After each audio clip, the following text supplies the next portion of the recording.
Okay, I just did a video and I'm still uploading here, you can see that. And that's about the master race debunked.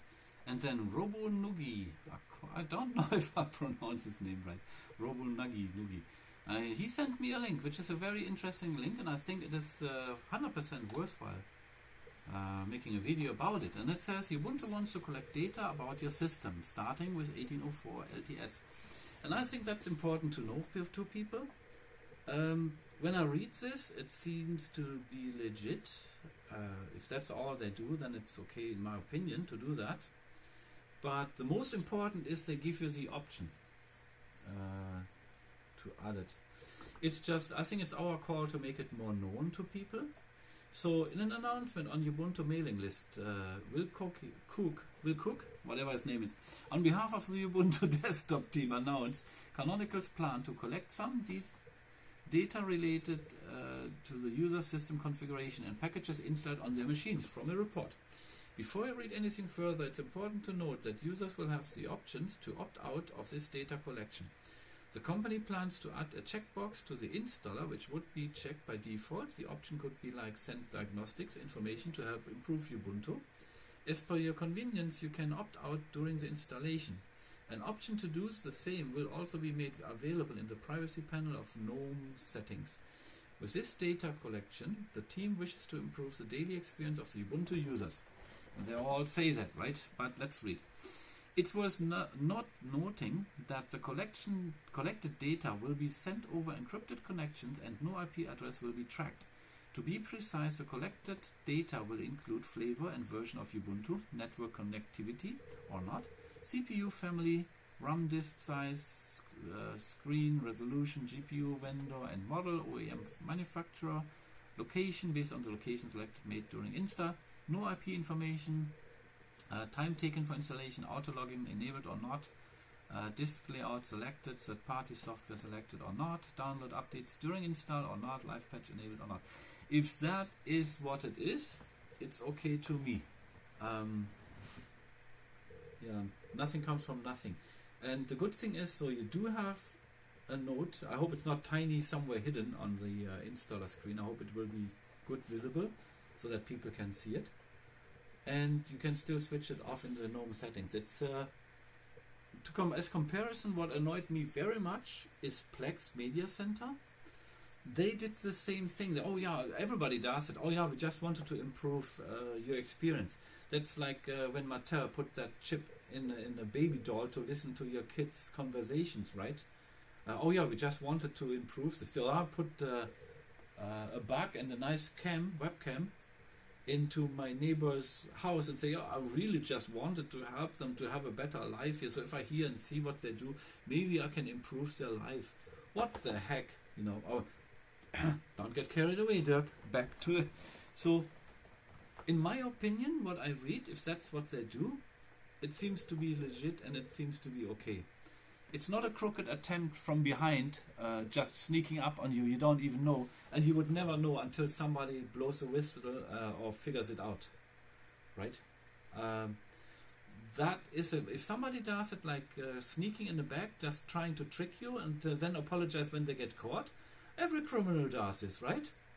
Like even the murderer. Yeah, if you don't sentence me to death, there's still so much good left in my life. Yeah, you better dead, man, because you killed already somebody. So, no, it's a crime. If somebody does this, it's a crime. If they apologize only because they got caught. So, Ubuntu does none of this. None of the above. You know, nothing of this has been done by Ubuntu. So, they're still, in my opinion, a very good company. Yes, they collect this data. If that data is really what they do, then it is okay. Because you can opt out. You have a choice. It's not like Windows 10. You switch off the settings and switch it back on. So, like, you know, they just wipe your eyes. You know? They give you the illusion you have control over their system. Because with Windows 10, it's not your system anymore. You didn't buy the software. You leased it. And you left it in the hand of Microsoft. And gives them all authority to do whatever they want. So don't forget that. Don't compare that, what happened here, with anything Microsoft pulled off. And I cannot understand. If I would have a business, I would not run Microsoft products. Would I be insane? Then I can just, you know, have an open meeting. Let's broadcast all our business ideas through the whole business world so that they can pick it up before we can. What the heck? But I mean, yeah, brains are very rare nowadays and people are not aware. I can only imagine it's some kind of addiction. And it can't be Microsoft Office. We have LibreOffice. And if I as a business use LibreOffice and somebody says, oh, open it with Microsoft, it's totally not formatted anymore. I will send the link over and say, look, that is LibreOffice, install it, run it, and you will be fine. And then you can tinker around, if they have to, right? Because maybe you just have to send it as a PDF, and it's all fine. They can read it, print it, all is good. So you could do that, right?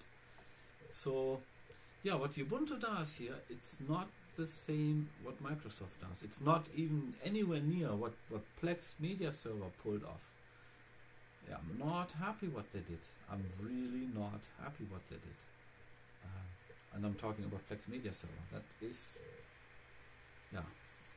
I'm thinking of something. In the moment, I'm still using Plex. And oh, you can't even connect anymore your Plex Media Server without internet. I figured that out because we all have internet, so nobody knows, right? So I installed that in the teacherage for my wife, got her laptop, set up Plex, got the Roku box running, and she hasn't had internet. And no, you cannot even log onto your media server on your laptop if you don't have internet. Yes, you give the local IP in 127.00 or local host, whatever you want. You will not be able until you connect to the internet.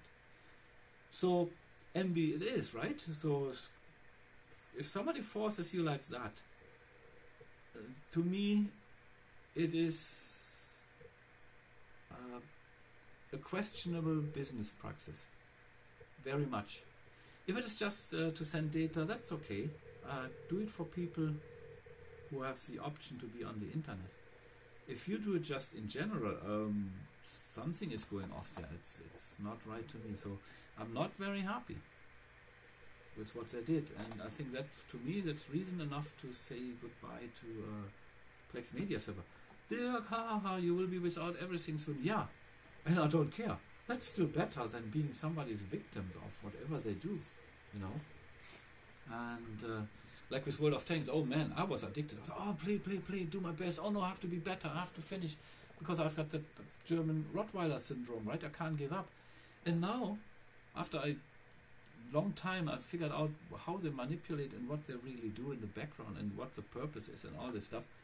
If I see a game is rigged, Alt F4, boom, off it goes, bye, and then I'll go and get a cup of coffee or watch something else, make a video, read some stuff, watch videos, or whatever I want. And I don't even have bad feelings anymore. I said, Alt F4, off it goes. It's my time. I can decide with my time what I want.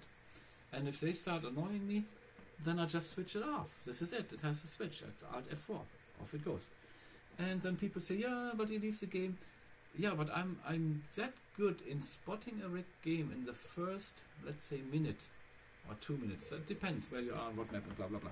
But if you spot it's a rigged game, I must say I have a higher rate than 80% to be right. And that to me justifies that I might be 20% wrong. So I rather opt out of 8 games from 10 and I'm wrong 2 times. That's okay with me, but it's my time and I feel much better once I figure that out, because I tested it for a long time, so I watched till the end to see if I'm right with my judgment. And I was right. There's simple signs how you can see it. It's so simple, it's so obvious. But you have to take the red pill. With the blue pill, you you keep going, right? So, however, I still call that video out so that people know, because sometimes we get a little bit complacent and then we don't watch these little tick boxes and install stuff. So if you leave it on, I think it's a good idea. I think it will support Ubuntu with what they do, and on the end the whole Linux community benefits from it. And if you don't want to, you can opt out. And I trust that in the Linux community there will be eagle eyes watching the code going through the IP addresses to see if it is true what they said, and if they stick with what they said, and if opting out really means you're opting out. Not like Windows 10. You know, you disable it and it goes back on. Yeah, however. And they go away with this. I mean, just have this for one moment. You switch something off because you don't want it on your operating system. You don't want to share that data or that part. You don't want it on. and then all of a sudden, through magical hand, it's back on. That means you have no control and you have no say. How can I say this? It's your caretaker talking for you. You are not an adult anymore at this point. Yeah, it's like your ward is telling you what to do, how to do, when to do, right? So, yeah. However, Ubuntu is not doing it. I'm very happy it came out. I mean, RoboNuggie, thank you so much for pointing this out to me. I'm always happy to read these things. And I think this video is good to open people's eyes and to stay, yeah, maybe I'm a little bit conspiracy and stuff like that, but there's no reason to be paranoid what they want to do. I think it seems to be okay. I'm happy that we have eagle eyes watching them to see if that's all true what they say and if it gets really done like that. And I trust these eagle eyes are not just in the beginning. They check every now and then. Is that really true? Did they change something? And I mean, that would be the death sentence. If in Linux, it's very easy. You do something like this, death sentence. Linux people do not tolerate what's happening in Windows 10. I mean, having said this, here it goes, guys. I have to slap your wrist. As I said, Mozilla sneaked that in, and they apologize because they get caught. That's the same what Microsoft did. That's what a murder did. Oh, sorry, dear judge, look, I killed that guy because he stepped on my nerves. But if you don't sentence me to death, there's so much left, the good I can do. No, and don't give your trust back so easily. And Ubuntu hasn't done anything yet to break the trust. The only thing what was not even that sneaky, but that was that they had the Amazon task running when they started. They should just have this maybe a little bit more made public. And the same that should be made a little bit more public, that Ubuntu announces, look guys, that's what we want to do. That's always a good thing. Open visor, like a knight, right? Play honest.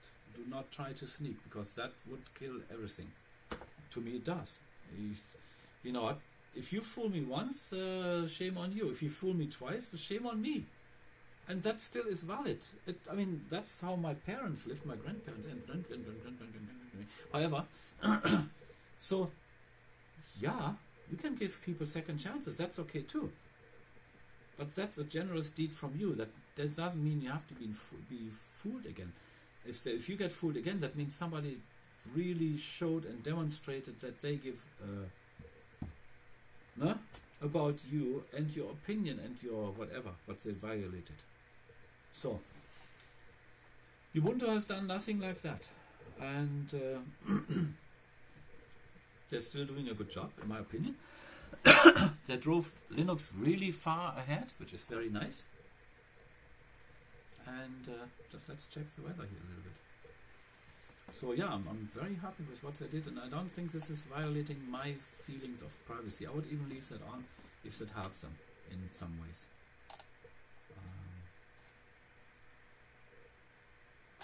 Yeah.